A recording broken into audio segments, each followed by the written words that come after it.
எனக்கு பின் முதுகு வலி இருக்குது, தண்ணீர் விட்டான் கிழங்கு பயன்படுத்தலாமா?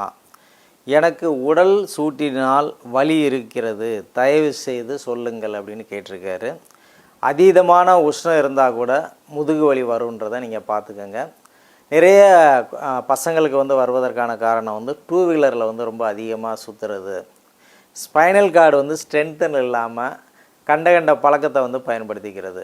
அதீதமான கைப்பழக்கம் பண்ணுறவங்களுக்கு கைப்பழக்கம் பண்ணுறப்பவே L4 L5ல் மூட்டு வலி ஒரு கட்டத்தில் வர ஆரம்பிச்சிடும். ஸோ அந்த எட்ஜு ஸ்பைனலோட எட்ஜில் ஏதாவது சில இன்ஃப்ளமேஷன் வர்றப்ப முதுகு வலி வருவதற்கு நிறைய வாய்ப்பு இருக்கும். நிறைய இளைஞர்கள் சிக்கன் 65, பிராய்லர் சிக்கன் இதெல்லாம் அதிகமாக உணவில் சேர்த்துக்கிறதுனால அதன் அடிப்படையிலே முதுகு சார்ந்த பிரச்சனை வருவதற்கு நிறைய வாய்ப்பு உண்டு.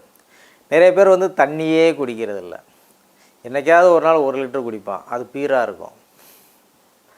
ஸோ 1 லிட்டர் குடிக்கிறதெல்லாம் பீராக குடிக்கிறது, 1 டம்ளர் அரை டம்ளர் குடிக்கிறதெல்லாம் தண்ணியாக குடிக்கிறது, இது நிறைய பேர் வழக்கமாக வச்சுருக்கான். அதிகமாக தண்ணி குடிக்காமல் அதிகமான நேரம் தூங்காமல் குறைவான நேரம் தூங்குறது, அதிகமாக தண்ணி குடிக்கிறது இல்லை, இரவெல்லாம் கண் விழிக்கிறது, இல்லை இரவு நேர பணிகளுக்கு போகிறது. ஸோ இது எல்லாமே உடம்புல அதீதமான உஷ்ண நிலையை உருவாக்கும்.